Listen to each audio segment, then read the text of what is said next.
Avec le printemps qui arrive, c'est un bon temps pour revoir nos saines habitudes alimentaires. C'était quoi le thème du mois de nutrition cette année? Le thème choisi cette année porte sur l'alimentation saine et durable. Donc, c'est trouver un équilibre naturel à votre alimentation. Donc, il explore l'alimentation saine et durable dans notre quotidien. On voit aussi les impacts de nos choix actuels au niveau de l'alimentation sur le bien-être de la planète, en plus de notre bien-être là, au niveau de la santé. OK. Puis, est-ce que le guide alimentaire est toujours un outil indispensable pour avoir une alimentation équilibrée? Oui, c'est un outil pertinent pour nous guider dans les proportions que devraient avoir les aliments dans notre assiette au quotidien.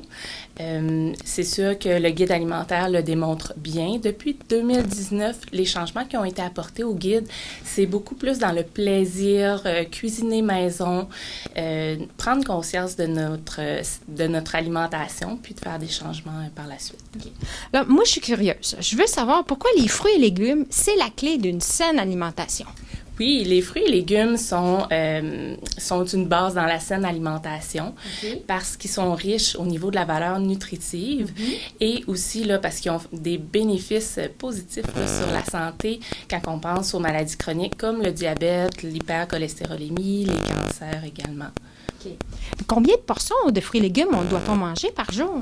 Il est recommandé de manger au minimum 5 portions de fruits et légumes par jour. Mais si on regarde les chiffres, dans notre population, dans la région, 50% des gens consomment le minimum de 5 portions. Donc, il reste place à l'amélioration, comme on dit. OK. Comment qu'on calcule une portion déjà?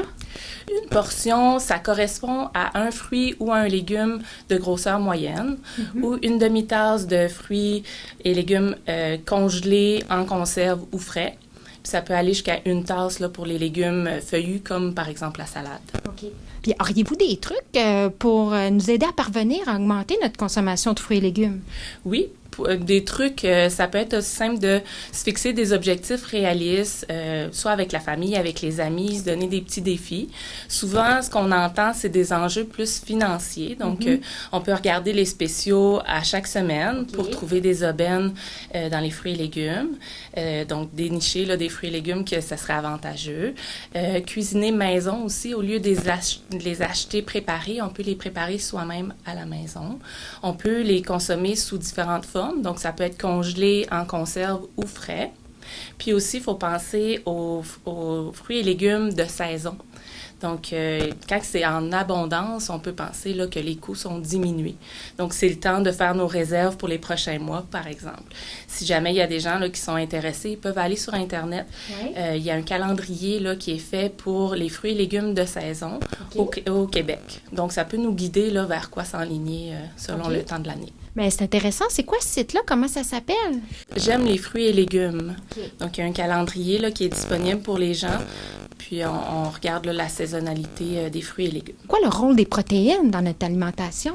Les protéines sont importantes parce que ça fait partie de la structure de notre corps. Autant des muscles, des os, des dents, puis aussi dans la fonction de pratiquement tout dans notre corps, que ça va de la concentration, la digestion, de marcher, de lutter contre les infections, contre les maladies.